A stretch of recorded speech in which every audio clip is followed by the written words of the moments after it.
जय Hind guys. Now start और next video lecture. अपनी कड़ी को हम लोग आगे बढ़ा रहे हैं। अब तक हम लोगों ने जो जनरल सेकेंड डिग्री इक्वेशंस है ये देखा कि represent a pair of straight line.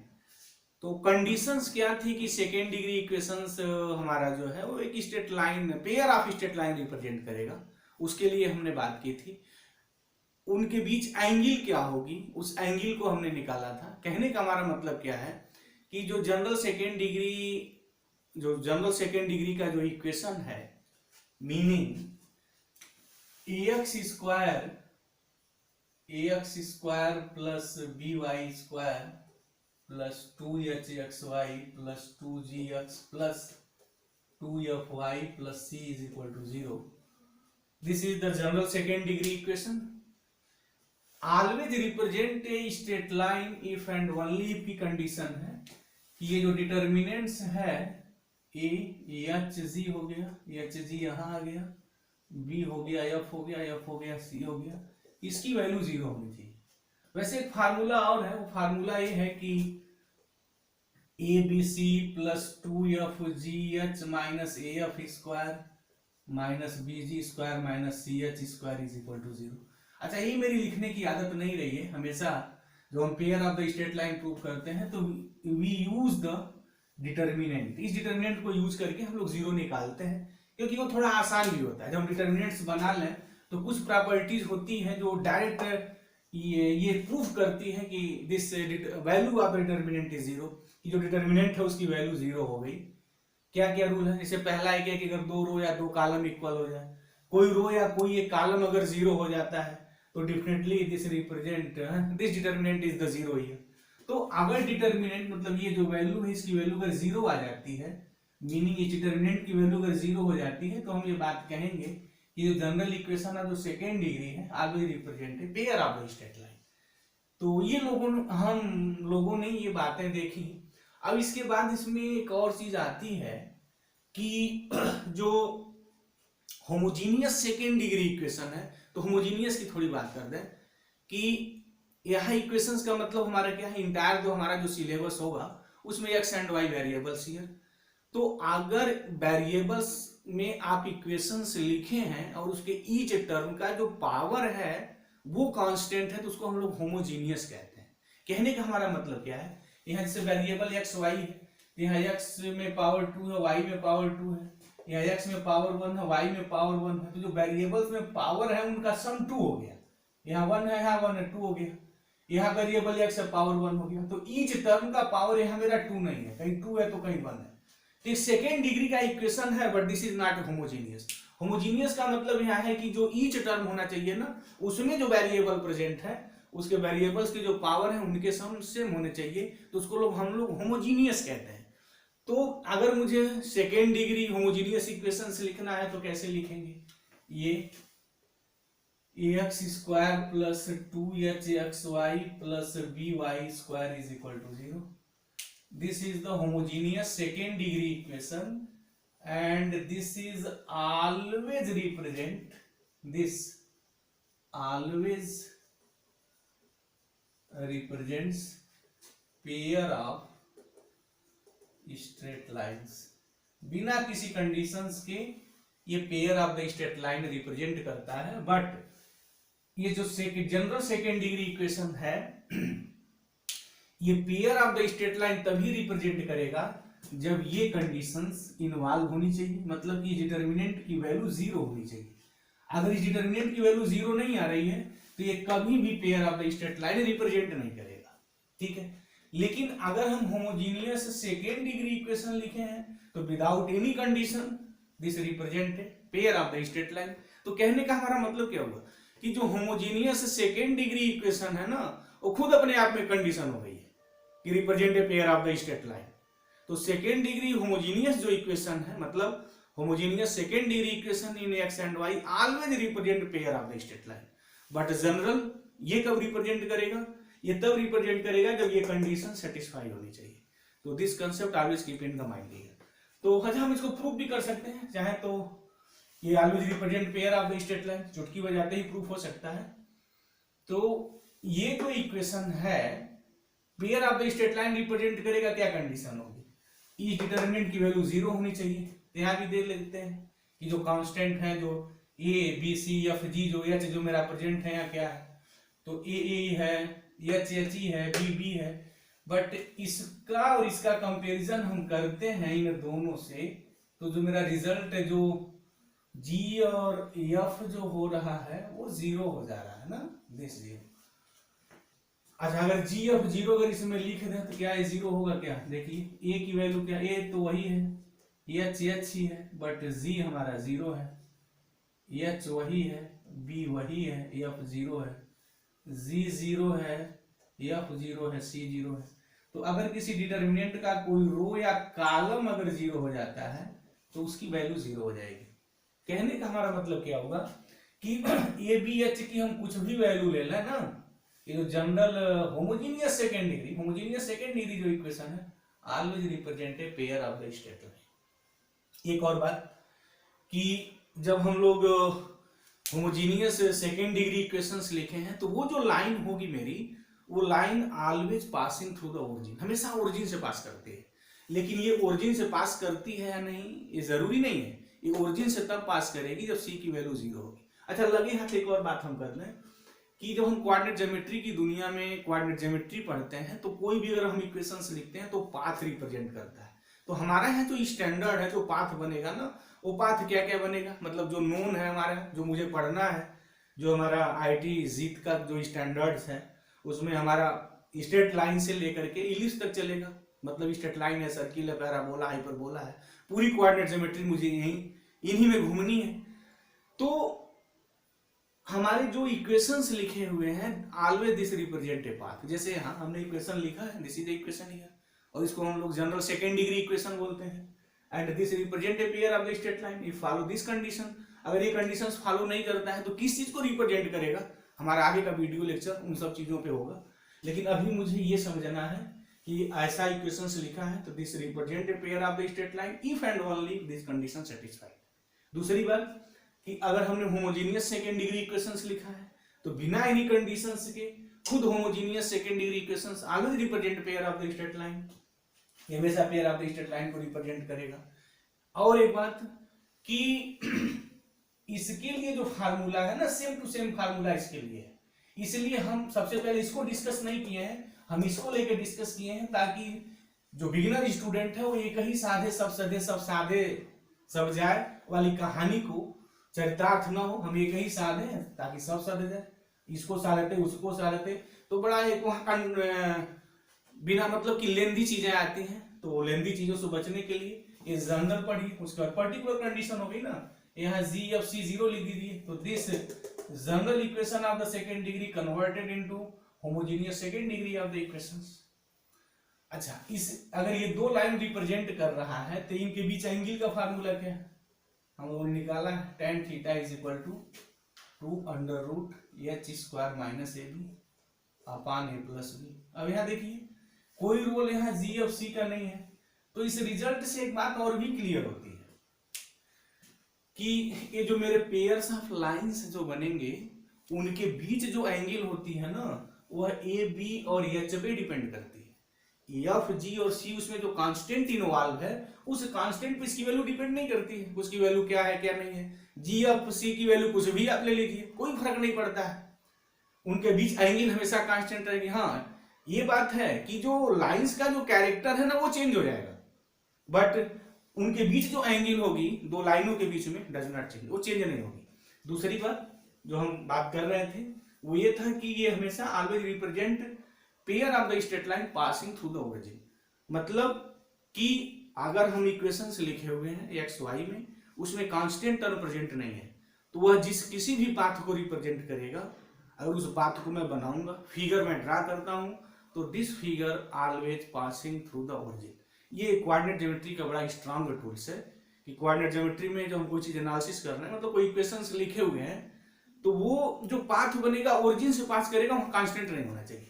तो अगर यहाँ कांस्टेंट प्रेजेंट नहीं है तो जो pair of the straight line मेरी मिलेगी ना, always passing through the origin, उनको ओरिजिन से पास करना होगा। तो अब हम कुछ इसमें क्वेश्चंस की थोड़ी बात कर लें कि मान लीजिए कैसे हम उसको निकालेंगे, क्या तरीका है सॉल्व करने का। अगर मेरा कोई जनरल सेकेंड डिग्री इक्वेशन दिया है तो हम कैसे जो है दो डिफरेंट लाइंस निकालेंगे, तो उसके लिए एक क्वेश्चंस मैं लेके थोड़ा डिस्कस कर दूं ताकि बात तो पूरी हो जाए। जैसे एक क्वेश्चंस मैं यहाँ पिकअप कर रहा हूं सेकेंड डिग्री का, X square minus Y square minus X plus 3y minus 2 is equal to 0। This is the general equation of the second degree. अगर हम कंपैरिजन करते हैं इससे तो a1 है, b माइनस 1 है, g2gx होता है माइनस हाफ है, f मेरा 3 है तो ये 3/2 है और c मेरा माइनस 2 है। अच्छा, अगर ये pair of the straight line represent करता है तो इस डिटरमिनेंट की वैल्यू 0 होनी चाहिए, पहली बात ये। दूसरी बात कि अगर ये pair of the straight line represent करता है तो हम pair of the straight line निकालेंगे कैसे, दो बातें हैं। तो जनरली एकेडमिक में जो क्वेश्चंस आते हैं वो तो यही आते हैं, बट जब हम कंपटीशन के क्वेश्चन सॉल्व करेंगे तो हमसे रिजल्ट से मतलब है, और रिजल्ट कैसे निकलता है उसके पीछे उसकी टेक्निकल चीजें क्या है, कॉन्सेप्ट क्या है, लॉजिक क्या है, वो सारी बातें एक तैयारी करने वाले स्टूडेंट को पूर्ण रूप से जाननी चाहिए। बाकी तो क्वेश्चन प्रैक्टिस पे डिपेंड करता है, जो जितने समुद्र में गहरा डूबेगा उतनी अच्छी मोती की वो तलाश में रहेगा डेफिनेटली। तो यहाँ मैथमेटिक्स की गहराई में डूबने का मतलब ये है कि solve the maximum number of the question. बहरहाल चलते हैं, हम देखते हैं what is the value of a, ये मेरा 1 है। एच क्या है, व्हाट इज द एच, यहाँ देखिए एच सिनारियो से गायब है तो H is equal to 0। H मेरा यहाँ 0 है, not present, X Y coefficient यहाँ नहीं है, ठीक है। और जी हमारा जो है माइनस हाफ है, वेरी गुड। और एच 0 है तो दिस इज द 0। बी मेरा माइनस 1 है और एफ क्या है 3/2 है, this. G what is the value of G, minus half, और एफ की वैल्यू 3/2 और सी माइनस 2। इसको अगर हम लोग सॉल्व करते हैं तो क्या मिलेगा 1 दिस। इस एलिमेंट के सामने का कॉलम और रो हटा देते हैं, जो एलिमेंट बचते हैं उनका क्रॉस मल्टीप्लिकेशन करते हैं। This is the process to solve the determinants. तो जब इसमें इसका मल्टीप्लिकेशन करेंगे तो यहाँ 2 आ जाएगा और ये हो जाएगा -9/4। जीरो करस्पॉन्डिंग जब कोई चीज यहाँ -0 लिखेंगे, कुछ भी निकालेंगे, दैट इज द 0। तो जब 0 हो उसे करस्पॉन्डिंग आप डिटरमिनेंट्स की वैल्यू निकाल लेना है, तो फिर तो 0 आना है। माइनस हाफ ये हो गया, ये हमारा कॉलम 0 और ये रो 0। इसका अगर हम लोग मल्टीप्लाई करते हैं तो क्या वैल्यू मेरी आएगी, व्हाट, ये दिस इज द 0 हियर, और माइनस माइनस प्लस, तो अगेन माइनस होता है तो रिजल्ट माइनस हो जाएगा, ये हाफ हो जाएगा। अब जो मेरी वैल्यू आएगी इनकी अगर मैं सॉल्व करता हूं तो ये -1/4 हो जाएगा और ये +1/4 हो जाएगा। ओहो, तो सबको पता है that is cancel is 0 here. तो ये मेरी क्या बात प्रूफ करता है, ये प्रूफ करता है कि ये जो इक्वेशंस है सेकेंड डिग्री का represent a pair of the straight line, ठीक है। अब मैं यहाँ ये चीज सिखाने जा रहा हूं ना कि आप कैसे लाइंस की इक्वेशन निकालेंगे। वो जो दो पेयर लाइंस रिप्रेजेंट कर रहा है, मतलब ये होगा ना दिस, तो देखते हैं कि ये कैसे होगा, हाउ कैन यू फाइंड ये। उसके लिए प्रोसेस क्या है, सबसे इजी रूल ये है ना कि हम सबको y के फॉर्म का सॉल्व करते हैं। तो कैसे सॉल्व करेंगे, यहाँ -y² है ना, तो माइनस से मल्टीप्लाई करके पहले माइनस हटा दीजिए, y के टर्म में लिखने जा रहा हूं। ये हो गया y², ये हो गया -x² plus x minus 3y plus 2 0। अब क्या करेंगे, y² इस फॉर्म का लिखेंगे, ये फॉर्म बनाते हैं, ये y² plus by plus c0। अब सीधाचार साहब लगा देंगे, y की वैल्यू कैसे निकलेगी, -b plus minus b² minus 4ac/2a। ये सीधाचार का रूल है, यही रूल अप्लाई करिए हमेशा, y के टर्म में निकालिए, क्योंकि equation of the straight line जो हमेशा जो लिखी जाती है ना, वो ये फॉर्मूला लिखा जाता है। तो y², उसके बाद प्लस आप y कॉमन करिए, ये फॉर्म होना चाहिए। तो y हमारा है सिंपली -3 है, ये हो गया, उसके बाद जो है सब ट्रीट एज ए कांस्टेंट। यहाँ हो गया मेरा माइनस एक्स स्क्वायर, कांस्टेंट नहीं है बट हम इस इक्वेशंस के लिए वो कांस्टेंट हो जाएगा, ऐसा हमें ट्रीट करेंगे। माइनस एक्स स्क्वायर है, उसके बाद this is the plus x है एंड प्लस 2 है इज इक्वल टू 0। चलिए y की वैल्यू निकालिए, तो y is equal to what, पहले क्या लिखते हैं, this is the minus B, तो b यहाँ क्या है हमारा, y का कोफिशिएंट -3 है, तो माइनस के साथ जो माइनस लिखेंगे तो 3 हो जाएगा s। उसके बाद प्लस माइनस अंडर रूट शुरू होता है बी स्क्वायर, तो बी स्क्वायर मतलब ये हो गया 9 माइनस 4ac होता है, तो a मेरा यहाँ 1 है, c मेरा a है, ये है minus x square plus x plus 2 अपान क्या होता है 2 ये होता है, ये यहाँ 1 है तो दिस इज द 2 ये बात हो गई। बस अब इन्हीं को सॉल्व कर लीजिए, वो जो भी इक्वेशंस मिलेंगे वो पेयर्स ऑफ द लाइंस मिलेंगे, एक बार प्लस लिखेंगे एक बार माइनस लिखेंगे। ऑलरेडी स्कूल स्तर से स्टूडेंट्स जानते हैं, ये सीधा चार्ज पे इक्वेशंस को रूट्स निकालें वहां सीधा चार्ज पे। चलिए यस, तो y is equal to 3 plus minus under root 9 minus minus तो प्लस ये हो गया 4x square, this minus 4x और यहाँ हो जाएगा -8, ये बात आ गई, और यहाँ प्लस 9 है तो फाइनली प्लस 1 हो गया, दिस नहीं 9 और ये -8 प्लस 1 तो ये 9 हट जाएगा प्लस 1, दिस ये अंडर रूट हो गया और यहाँ बाई 2। एक बात यहाँ ध्यान देंगे लिसनर कि जब भी अंडर रूट आएगा ना, जो भी चीज आएगी वो ऑटोमेटिक स्क्वायर बन जाएगा। अगर ये स्क्वायर नहीं बना, अंडर रूट में x या y प्रेजेंट अगर रह गया तो फिर वो कभी स्ट्रेट लाइन रिप्रेजेंट नहीं करेगा, क्योंकि स्ट्रेट लाइन रिप्रेजेंट करने के लिए एक्स वाई को लीनियर होना पड़ेगा। सबको पता है, सब लोग जानते हैं कि एक्स वाई में रिलेशन अगर हम लिखते हैं और वो लाइन रिप्रेजेंट करता है तो तभी संभव होगा जब एक्स वाई में हमारा लीनियर इक्वेशन होगा, मतलब एक्स और वाई में जो पावर्स होने चाहिए वो 1 होने चाहिए। तो अगर अंडर रूट रह गया तो फिर अंडर रूट में एक्स का पावर 1 तो हुआ नहीं, तो मतलब तो कट जाएगा। तो कहने का मतलब है निर्विवाद रूप से इसको स्क्वायर होना पड़ेगा। अगर स्क्वायर नहीं है तो कहीं कहीं आपकी मिस्टेक है, वो सीलिंग मिस्टेक है, जहां भी आपसे मिस्टेक हो कि वो स्क्वायर नहीं निकल रहा है, या तो फिर ऐसा होगा कि तो वो लाइन रिप्रेजेंट नहीं करेगी। दो बातें होंगी, या तो कहीं आपसे मिस्टेक हुआ है या वो जो हमारा जनरल सेकेंड डिग्री इक्वेशन है वो लाइन रिप्रेजेंट नहीं कर रहा है। अगर लाइन रिप्रेजेंट करेगा तो इसको परफेक्ट स्क्वायर होना पड़ेगा। जैसे यहाँ देखिए y is equal to 3 plus minus, अब यहाँ देखिए 2x और -1 का ऑटोमेटिक होल स्क्वायर है बाई 2। अंडर रूट के अंदर स्क्वायर है तो पता है स्क्वायर गोल हो जाता है, गोल हो गया 2x -1 बाई 2। एक बार पॉजिटिव साइन ले लीजिए तो y is equal to 3 plus 2x -1 by 2, ये आ गया। एक बार निगेटिव साइन ले लीजिए तो 3 माइनस 2x प्लस 1 बाई 2। इनको अगर थोड़ा काट छाट कर लेंगे, मैथमेटिक का काट छाट करेंगे तो ये हो गया 2, तो ये हो जाएगा x -1, एक हो गया, और इसी के साथ हमारा ये 4 हो जाएगा तो ये 2 माइनस x हो जाएगा। तो क्या इक्वेशन हुआ, एक y is equal to x -1 हो गया और एक next y is equal to 2 minus x हो गया। This represents the pair of the straight line. हो गई बात।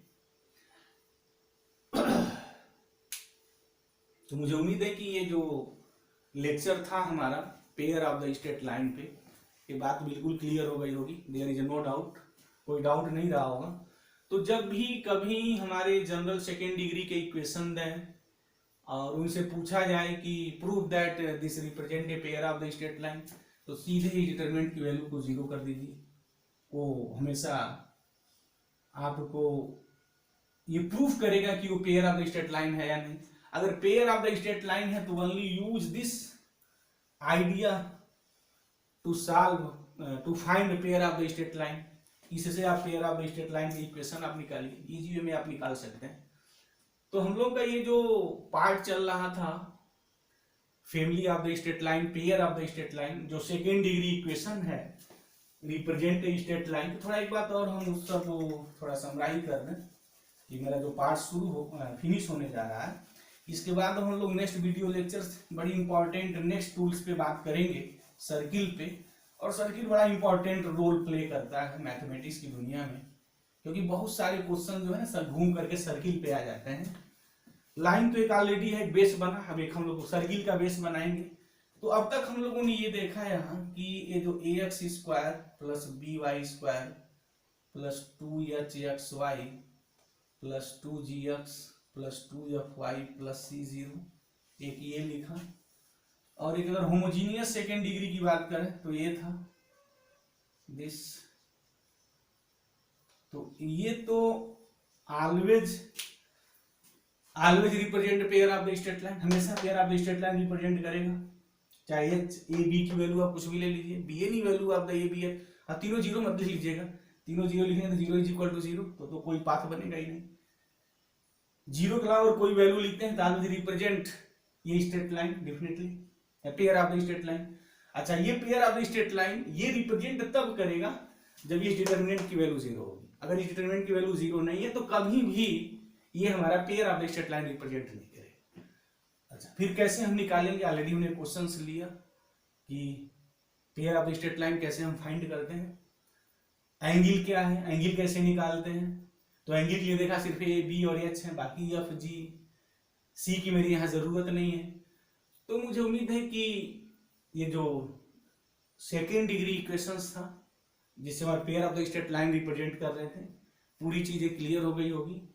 और हमने स्ट्रेट लाइन की जो फॉर्मेशंस की यहाँ बात थी वो पूरी हो गई। अब नेक्स्ट वीडियो लेक्चर्स में हम लोग सर्किल क्या होता है, क्या कंसेप्ट है सर्किल का, सर्किल के इक्वेशंस हम लोग कोऑर्डिनेट ज्योमेट्री में कैसे लिखेंगे वो जो बनाते हैं। तो नेक्स्ट वीडियो लेक्चर्स में अगेन हम लोग डीप कंसेप्ट जो है सर्किल का शुरू करेंगे। तो तब तक के लिए जय हिंद गाइस, थैंक यू।